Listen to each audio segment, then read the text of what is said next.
Importante diskusyon muna para po doon sa mga gusto na pong mag-adapt, mag-adjust sa makabagong panahon sa tindi din po ng problema natin sa presyo po ng petrolyo. Oho. Well, of course, no, ang unang adhikain kasi nito, environment, no? Yung pong paggamit natin ng electric vehicle. Ang tanong lang kasi ngayon, ng iba, kapag meron kang electric vehicle, kung yan ang ginagamit mo, napakainam nga po, di po ba, no, wala ka ng petrolyo, ang siste, kapag na-traffic ka, mga kapatid, kumukonsumo po ng malakas din ng baterya yan. Ayun lang. Maaari sabihin sa iyo sa kasa, ilang kilometro kaya nito? 500 kilometers po yan. Kung tuloy-tuloy ka. Pero kapag humihimpil ka sa traffic, nababawasan po yung baterya mo. Kaya nga po, ang sinasabi ng iba, nasaan na yung ipinapangako po nito pong Republic Act na ito tungkol po doon sa Electric Vehicle Industry Act na mga charging stations. Sa mga nakikinig ngayon sa atin, kung ang minamaneho po ninyo, kung kayo po yung mga taxi driver na ang minamaneho po ay mga electric vehicle, importante ito. Si Ginoong Patrick Aquino po ang Direktor ng Energy Utilization Management Bureau ng DOE. Good morning, Sir Patrick. Good morning, Sir Ted, at kay Miss Maricel at saka mga nanonood at nakikinig po ng inyong programa. Salamat sa panahon. Sir Patrick, sige po, kailan magsisimula itong mandatory po na pagkakaroon ng mga parking slots para po sa mga electric vehicle sa mga pribado at pampubliko pong mga gusali? Kailan po kaya itong mga charging stations? Opo. Sir Ted, yung iba po nating pribadong sektor at yung iba po nating ahensya ng pamahalaan, kahit hindi pa po nilabas ng ating DOE, yung ating pong implementing guidelines pagpatungod po dito, meron na po silang mga provision dito. Kung pupunta po tayo halimbawa sa ibang malalaking mall, nagkakaroon na po tayo ng mga opportunity na mag-park. Yung iba pa nga po ay nagbibigay na ng libreng parking. Pero pagtalima po dun sa naging pronouncement ng ating Pangulo nitong nakaraang SONA, pinaigting nga po natin. Dumaan po kasi ito sa mahabang proseso ng konsultasyon, Sir Ted, Miss Maricel. So, inaasahan po natin, mailalabas na po natin yung mandato na issuance bago po matapos itong buwan na ito. Okay, so yan pong issuance na iyan, meron ho ba kayong ibinibigay po na taning para po sa compliance nito pong, ang pinag-uusapan natin ba dito, mga bagong buildings, paano po yung mga luma para po sa compliance po ng lahat? Opo. Kaya nga Sir Ted, yun yung naging, maigting yung ating konsultasyon. Kasi ang nakalagay po dun sa ating EVIDA, yung batas po natin sa Electric Vehicle Industry Development, lahat po ng gusali. So nangangahulugan po, dahil bago siya or luma siya, pagkang meron po tayong lagpas sa 5 slot ng parking, dapat isa po nito ay para sa electric vehicle. Meron rin po separate provision yung ating EVIDA na meron rin po tayong sinusunod na ratio na dapat maglagay pa nga po ng charging station. So, yun po yung ating hinarmonize kaya dumaan po tayo sa konsultasyon. So, ang coverage po nito, Sir Ted, mapabago, mapalumang gusali or pasilidad, pag covered po siya, depende po yun sa dami ng parking slot, kung ano pong uri ng building or facility siya, yun po yung kinakailangan niya.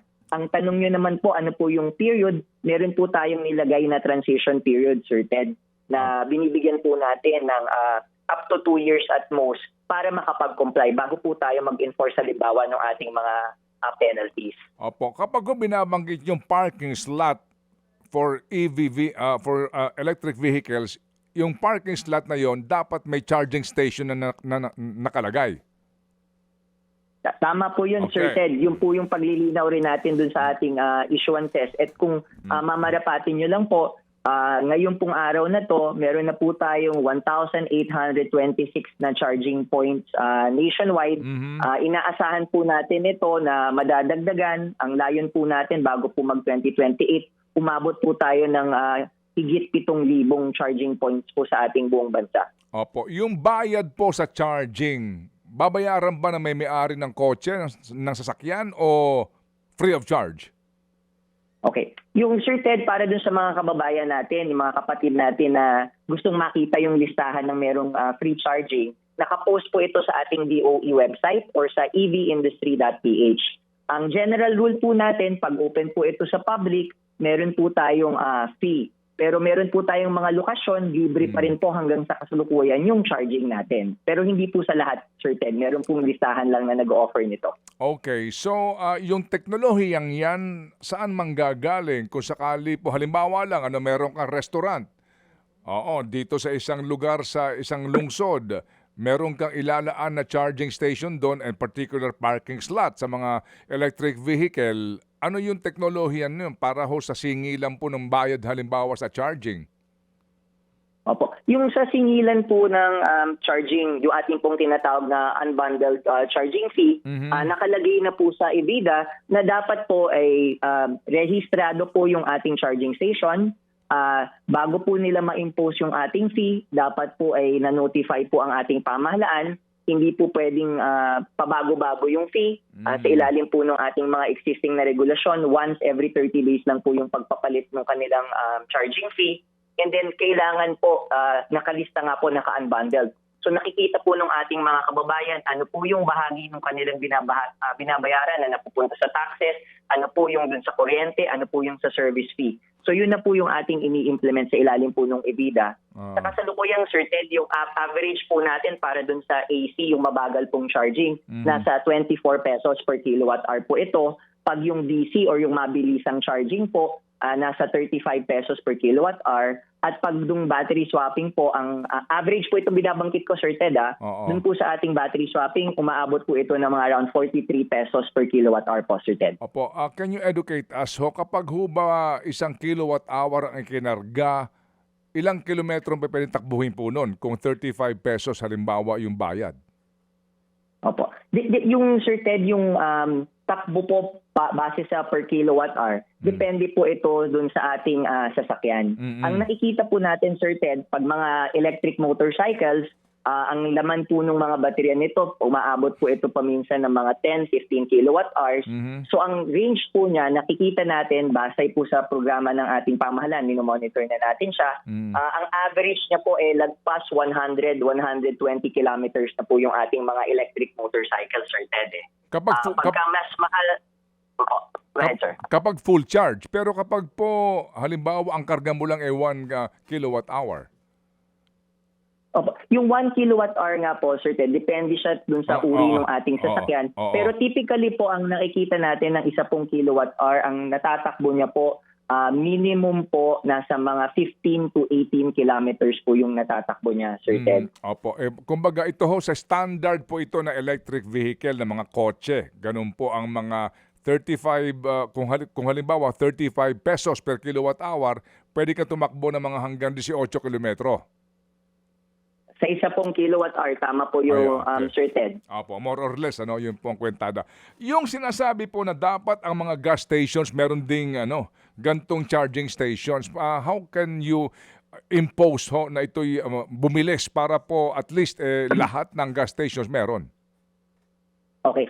Sir Ted, originally kaya rin kami natagalan sa yung ilalabas nating polisiya. Ang direksyon una ng ating DOE, kasabay na pati yun sa gasolinahan.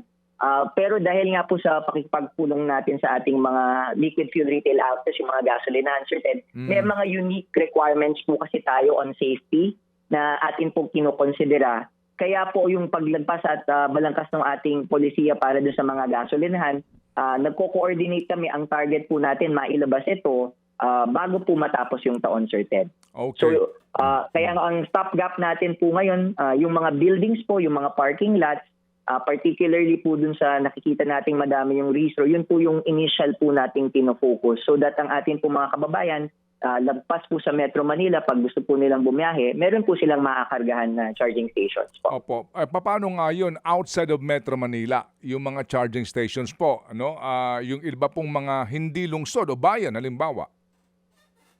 Po, dun sa mga hindi po lungsod, Sir Ted, bahagi po nung ilalabas nating issuance, doon po sa ating mga expressway or toll roads, meron pong maglalagay na ng mga, mare-require na po natin silang magkaroon ng mga charging stations, Sir Ted. So, yun po yung aasahan natin. Halimbawa po yung mga nagbabiyahe pa norte o yung pa south po, kung ngayon po, konti lang yung charging station or wala, pag-enforce po natin to, priority po natin na magkaroon na po ng mga charging stations at designated locations po along the expressway and toll roads. At saka yung gas stations sa mga lalawigan, no? Mm. Opo. Yes po, Sir Ted. And then mabanggit ko lang po, part 3 ng targeted nating intervention sa pamahalaan, magro-roll out rin po tayo ng mga, dahil hindi naman malaki ang pondo ng ating pamahalaan, minimum po ng around 43 charging stations po para ngayong taon. Dito po sa North Luzon and South Luzon Spine. Para po yung mga bumabiyahe papunta hanggang Pagudpud, pababa po hanggang Sorsogon, meron po silang matcha-charge dyan. And then sa susunod pong taon, ang target naman po natin 2 dosena namang mga charging station para naman po ito sa Visayas Islands po natin at saka sa Mindanao, Sir Ted. Opo, itong si kasi Maricel Halili, umiikot sa buong Europa at sa ibang mga bansa. Napapansin niya, halimbawa doon sa Milan, halimbawa doon sa Francia, sa Nice, mga ganyan, no? At maging sa Amsterdam, doon sa public na parking sa kalsada na pwede mag-parking, doon na naka-estasyon yung mga charging stations. Dito ba sa atin may ganun ba kayong plano sa mga LGUs? Doon sa pwede magparada sa tabi ng kalsada na doon mismo maglagay ng charging stations? Yun Sir Ted, part yun ng ating binabalangkas, nagko-coordinate na rin tayo sa ating mga LGUs, lalong-lalo na po dito sa ating Metro Manila. Para rin po, may mga kailangan rin po kasing mga permits dito sa ating mga kasamaan sa LGU. Yun po rin yung binabalangkas natin, Sir Ted. Banggitin ko lang, pagkatapos itong mailabas ito, may aasahan rin po ang ating mga kababayan tsaka yung mga nag-i-install ng charging station na joint memorandum circular po mula sa Department of Energy, DILG, DPWH at ARTA. Ang layon po nito yung permitting process po ng mga charging station, kagaya po nung ginawa ng ating pamahalaan dun sa solar PV, yung net metering, pabilisin po. Napansin po natin kasi medyo hindi po uniform yung mga requirements. Para po mapabilis yung rollout, yun po yung susunod yung i-issue, yung joint memorandum circular na po ang pinanggit ko. Para bumilis yung permits na manggagaling sa mga LGU. So Maricel, looking forward ka dito sa iyong electric vehicle. Di ba Tesla ang gamit mo? Ay, hindi nga Manong Ted Kaya apektado pa rin ako kapag tumataas yung presyo ng petrolyo. Wala pa akong e-vehicle.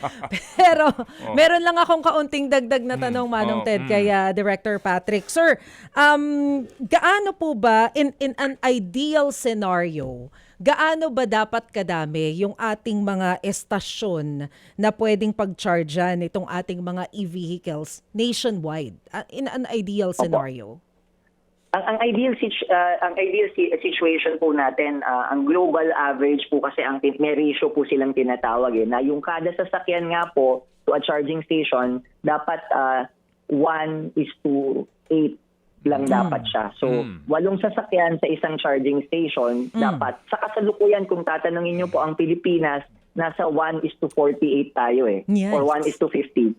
So, kaya talagang kulang pa po yung ating charging station dun sa dami ng ating sasakyan. Kaya nga po yun ang pinaiigting ng ating pamahalaan na dumami at yung mga nakita nating mga nakaka-stumbling block po ba? Yun yung permitting, yung mga mandato, yun po yung ating inaasikaso ngayon. So yung sinasabi po na 1,600 registered EV charging station sa buong Pilipinas, gaano pa tayo kalayo bago sumapit doon sa 1:8?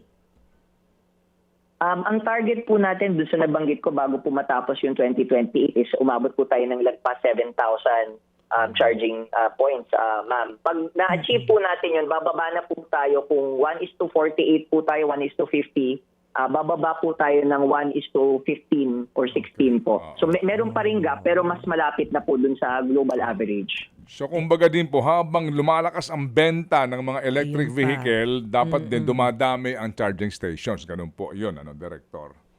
Tama po yun, Sir Ted, Miss Maricel. Yun po yung talagang sinasabayan po natin yung rollout po, yung pagdami ng sasakyan, dapat po may kaakibat na pagdami po ng mga charging points para yung concern po ng ating mga kababayan na wala silang pag-chargean kung babiyahe po sila sa labas ng kanilang mga kabahayan, masasagot po natin. Okay. Salamat na marami, Sir Patrick. At kami po muli ay tatawag para po natin klaruhin itong mga isyong ito kasi nga very interesting sa mga panahong ito na kinakailangan natin mag-adapt sa tawag ng panahon. Salamat po, Sir Patrick. Maraming salamat po, Sir Ted. Mga kapatid, patuloy po kayong tumutok sa 105.9 True FM para sa totoong balita, impormasyon, music and entertainment. Mag-subscribe sa aming YouTube channel at podcast at sundan nyo kami sa Facebook, Instagram, X at TikTok sa True Network PH. Bisitahin din po ang aming official website, truefm.ph. At panoorin din kami sa True TV Signal, Channel 19. Kami po ang 105.9 True FM. Laging true sa'yo, kapatid.